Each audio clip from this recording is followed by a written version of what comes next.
Hey guys, welcome to Dylan's Little Hobbies, and today we are going to be talking about Dragon Ball Super episode 122 and 123. Today we have a double episode review as I'm trying to catch up with the series. And these episodes, let me tell you, this episode is basically Vegeta's time to shine. You know, I mean, Goku has some shine in here, of course, but these are the episodes that I've been asking for, really. I absolutely love Vegeta. He's my favorite character, you know? I really like his story arc.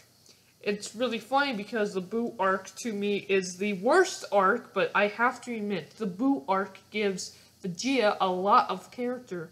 And I just like his overall arc of being a villain to becoming, okay, I'll hang around with you guys because Goku's here.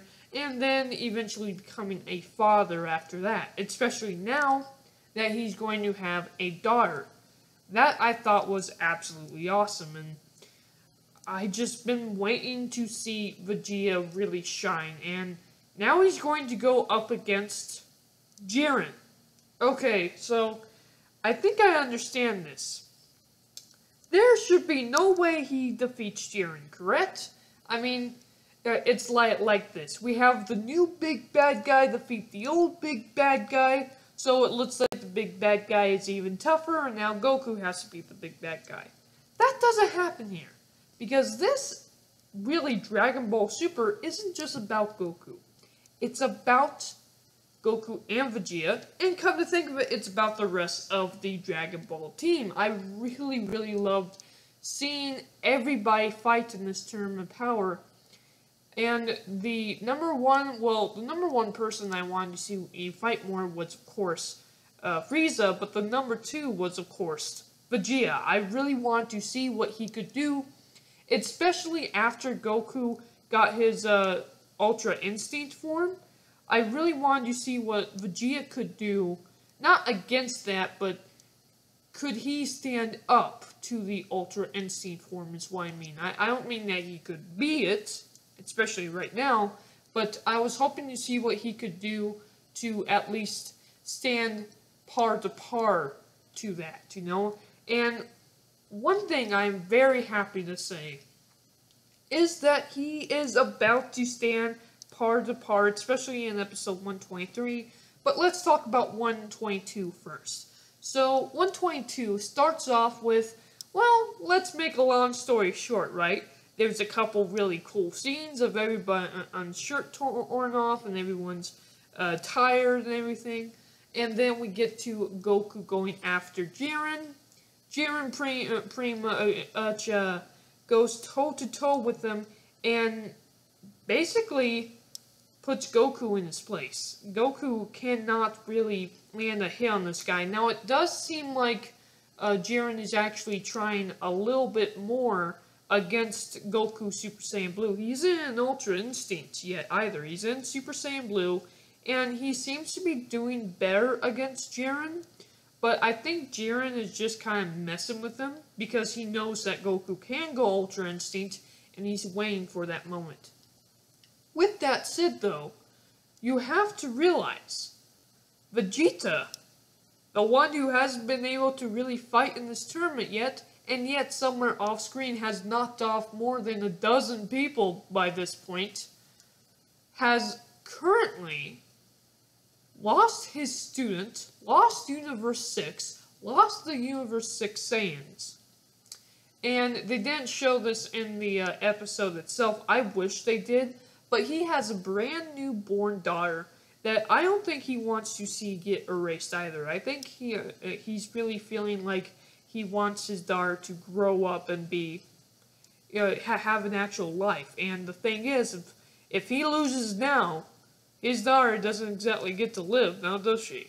So, they don't really talk about much in the episode. I wish they went more in depth into what he was feeling during that episode, not just the Kaba Universe 6 thing, but his daughter as well, because with his newborn daughter, I really think that's why he's fighting so hard, because he really doesn't want to lose, because he has a new daughter who was born, and a new life to live.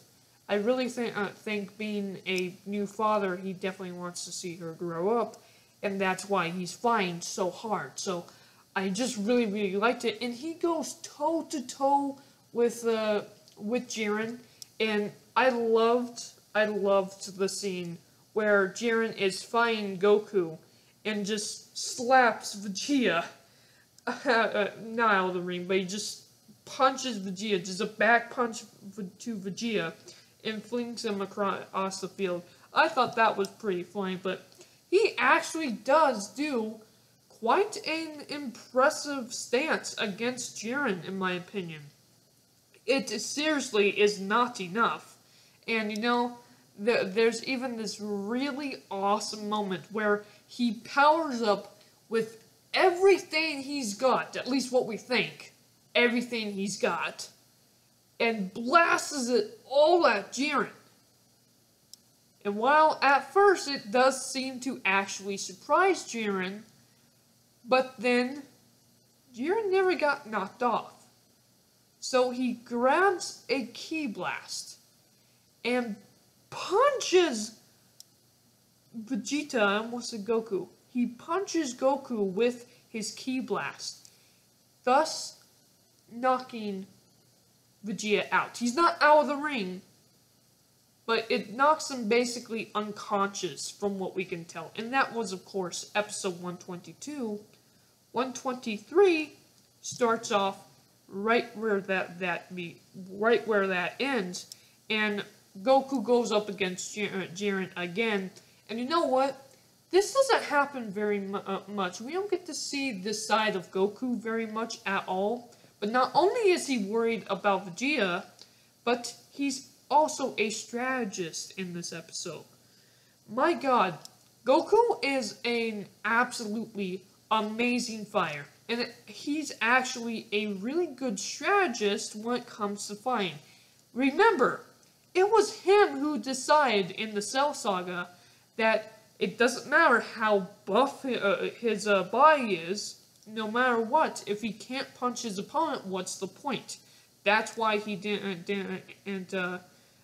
stop there with the big buff form and be done with it. Because even though it was more powerful than what he was originally, it wasn't fast enough to knock out Cell, which is why eventually Gohan did it right and went Super Saiyan 2 without giving up speed or power, which I thought was absolutely awesome. That's just really awesome to me. I'm sorry, I had to point that out.